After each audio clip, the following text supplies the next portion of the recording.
graça e a paz. Em nosso curso básico de vida cristã, estamos iniciando hoje o livro 8, Epístolas Paulinas 2, capítulo 1, a mensagem do Evangelho e o seu mensageiro. Amados, no livro 7, Jesus Cristo, o Verbo que se fez carne, nós tratamos os seguintes assuntos. No capítulo 1, a preexistência de Cristo. Quais as referências bíblicas que comprovam a natureza eterna de Cristo? Capítulo 2, Cristo no Antigo Testamento. Quais os fatos do nascimento de Cristo com os respectivos profetas que os vaticinaram? Capítulo 3, a encarnação de Cristo. Quais as referências bíblicas que mostram como o plano da encarnação antecede a criação do mundo? Capítulo 4, a divindade de Cristo. Quais são os nomes divinos aplicados a Cristo durante o seu ministério na Terra? Capítulo 5, a humanidade de Cristo. Qual o significado das genealogias de Jesus dadas por Mateus e Lucas? Capítulo 6, a morte de Cristo. Quais as palavras de Cristo proferidas no Calvário? Capítulo 7, a ressurreição de Cristo. Qual a importância da ressurreição? Capítulo 8, a ascensão de Cristo. Quais os motivos da ascensão de Cristo? Capítulo 9, o sacerdócio de Cristo. Quais os 5 aspectos do sacerdócio no Antigo Testamento? E capítulo 10, Cristo na escatologia. Qual a razão de ser do tribunal de Cristo? E hoje, iniciando, tópico 1, introdução à primeira carta aos Coríntios. Amados, a cidade de Corinto ficava a cerca de 20 quilômetros a leste de Atenas, na península do Peloponeso. Tinha uma posição estratégica privilegiada, pois havia um golfo de cada lado, o Golfo de Corinto e o Golfo Sarônico, e o domínio de 2 rotas marítimas diferentes de comércio, facilitando assim a troca de mercadoria provenientes da Ásia Menor e da Itália. Por causa de Corinto ser um porto marítimo, muitas classes sociais de diferentes nacionalidades misturavam-se ali. Havia uma minoria romana dominante, muitos gregos nativos e uma grande colônia de judeus, né?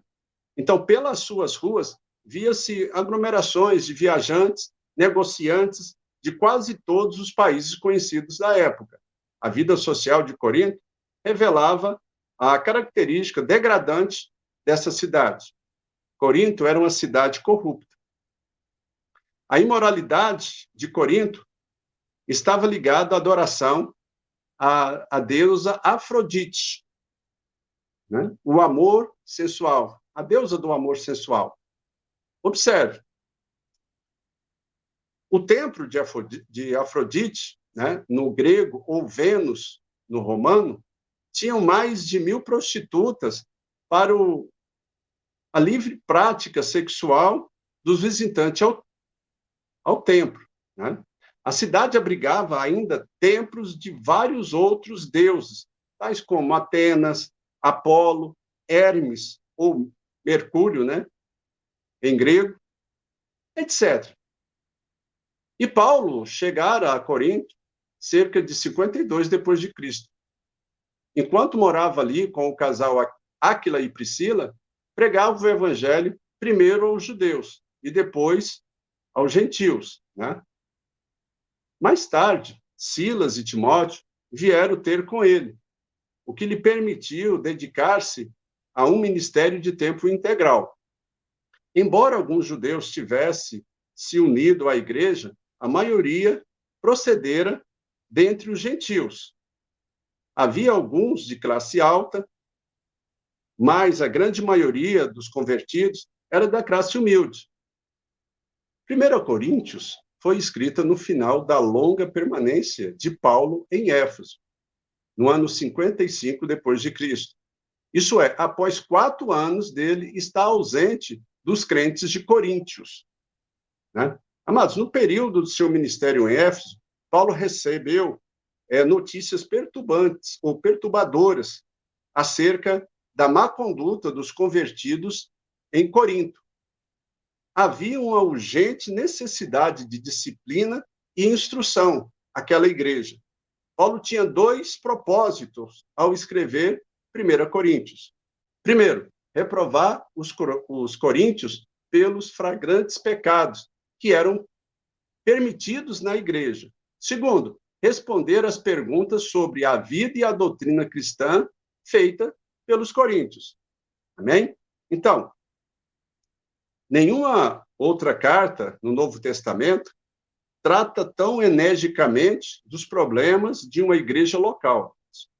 Então, Coríntios não foi escrito somente para a congregação de Corinto, mas também para nós, ao lidar com os problemas dessa igreja apostólica.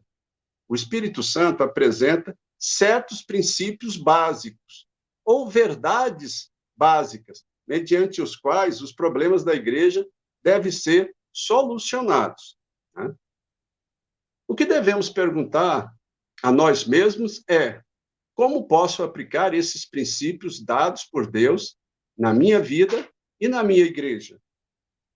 Então, para melhor entendermos Coríntios, devemos familiarizar-nos com os problemas e suas causas motivantes.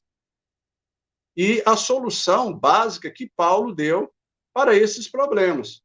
Então, sabemos, a partir do primeiro capítulo de Coríntios, que havia 4 diferentes grupos de cristãos em Corinto. Primeiro, o primeiro grupo era o paulino. A vida e os ensinos de Paulo tinham influenciado os seus integrantes. Mas o segundo era o grupo de Apolo. Terceiro, o grupo era de Simão Pedro. Mas observe, esses vários componentes da nova igreja que chegaram ali não quiseram deixar suas diferenças e unirem-se a um só propósito, né? No todo, segundo Paulo, é o essencial à vida da igreja, um todo, não a individualidade. Assim, a igreja estava cheia de tensão e conflito. Mas, como nós vimos, havia 4 diferentes grupos. Havia um quarto grupo na congregação que se chamava o grupo de Cristo. Esse grupo é o que Paulo sustenta a sua luta principal. Os outros mantinham a igreja em escravidão espiritual, por meio de seus falsos mestres com seus falsos ensinamentos. Procuravam levar a igreja à servidão, tendo conseguido escravizar muita gente. Qual era o objetivo deles? O crescimento próprio desses pregadores. Amém? Em 2 Coríntios, no capítulo 3, verso 1, fala de alguns que têm necessidade de cartas de recomendação. O que indica claramente que esse grupo não professava a lealdade a Paulo. Ou seja, eles trouxeram para Corinto um tipo de ensinamento, ou seja, de liberalismo antibíblico, com temas genuinamente cristãos, pregavam sobre o evangelho, pregavam sobre o Espírito, diziam: eu sou de Cristo, e Paulo afirma que eles pregavam um outro Jesus e que proclamavam um evangelho diferente. Ok? Então, os conceitos errôneos formados com base nos ensinos desses falsos mestres. Primeiro, exaltava a sabedoria humana. Segundo, alegava que esta sabedoria os tornavam livres, que os levava além das escrituras do Antigo Testamento, além da palavra apostólica. Todas as coisas me são lícitas. E essa a jactância deles. Né? Terceiro, ensinavam que esse conhecimento tornava os homens livres das experiências da moralidade. Olha o que estava acontecendo lá. Porque um homem não podia ter liberdade para viver com a esposa do seu pai, ou seja, com a sua madrasta. Então, a igreja de Corinto, de uma maneira geral, não somente tolerava tal imoralidade, como também era até arrogante quanto a isto. Quarto, os pregadores dessa nova liberdade não tinham interesse na conservação da pureza da igreja, pois não chamava os irmãos errados a prestarem conta dos seus atos. Pelo contrário, os litígios, as contendas entre esses cristãos eram levados para os tribunais. Quinto, a liberdade pregada em Corinto dava aos cristãos a condição de associar-se com prostitutas. Amados, a lei que exigia pureza sexual vinha sendo colocado ali no nível, em nível da lei de respeito aos alimentos puros e impuros. Ou seja, estavam criando pecadão e pecadinho, mais ou menos nesse nível. Sexto, quanto à pergunta, o cristão pode comer alimento que é oferecido como sacrifício a ídolos? Bom, os novos mestres tinham uma resposta pronta e fácil, né? Todos somos senhores do saber. Isso significa que, já que o conhecimento dá liberdade, então todas as coisas são lícitas, são permitidas, inclusive as carnes sacrificadas ou oferecidas aos ídolos. Eles não consideravam os danos que a liberdade deles traria para os novos convertidos e para os outros irmãos que não tinham o mesmo nível de sabedoria, né? Sétimo, a liberdade também infectava a vida devocional da igreja. Amados, começou a criar um tumulto ali que até as mulheres estavam afirmando a sua liberdade. Liberdade essa recém-adquirida, né? Começando a comparecer aos cultos sem o véu. Agora, observe, segundo o costume daquela época, né, o véu era o símbolo da submissão feminina ao marido e a Deus. E estes cultos de adoração eram caracterizados por falta de amor e de solicitude para com as demais pessoas. Oitavo, parece também que estes homens de Cristo negavam a ressurreição física dos mortos. Para eles, era o espírito que importava, não o corpo. Né? Mas observe, diante de todas essas questões, Paulo dá as respostas. Né?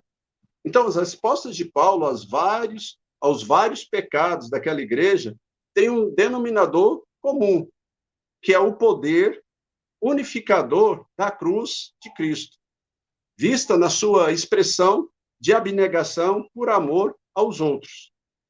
Né? Então, observe.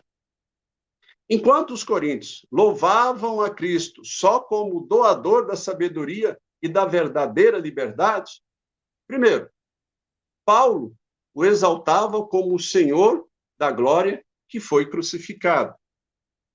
Segundo, Paulo se mostra resoluto de nada mais saber, a não ser da cruz, e a estabelecer firmemente no centro da igreja. Enquanto os coríntios se jactavam de terem o espírito e promoveram uma espiritualidade que desconsiderava o corpo, terceiro, Paulo interpreta o espírito pela cruz, proclama o Espírito Santo que habita no corpo do crente e reivindica a consagração destes para Deus. Enquanto os coríntios se jactavam do conhecimento que torna os homens sábios, segundo o mundo, conhecimento esse que ensoberbece, quarto, Paulo proclama a sabedoria da cruz, que é um tropeço para o mundo, que humilha o homem e que faz gloriar-se somente no Senhor. Enquanto os coríntios praticavam a liberdade que desconsidera toda a autoridade, exalto eu e desconsidero o irmão. Quinto, Paulo proclama a liberdade do cristão, sendo esta liberdade sujeita à lei de Cristo. e tornando servo de todos os homens, a fim de que, por todos os meios, ele salvasse alguns. E no uso dos dons espirituais, os coríntios estavam mais preocupados com a demonstração exterior do que com a edificação da igreja.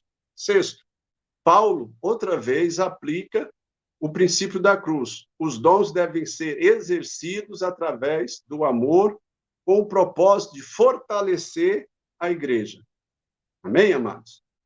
Na próxima aula, então, nós estaremos no tópico 2, a posição do crente quanto à graça de Deus. Recomendamos aí a leitura de 1 Coríntios, do capítulo 1, do versículo 1 ao 16. E vamos responder as seguintes questões. Quais as bênçãos espirituais desfrutadas pelos coríntios?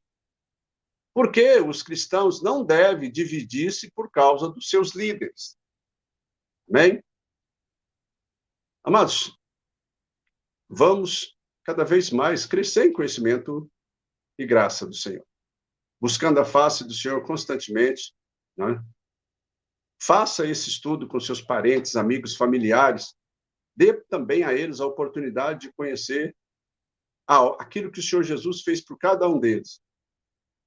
Estarmos prontos, que quando o Senhor vier buscar a sua noiva, né, você está apto para entrar com ele nas bodas do Cordeiro.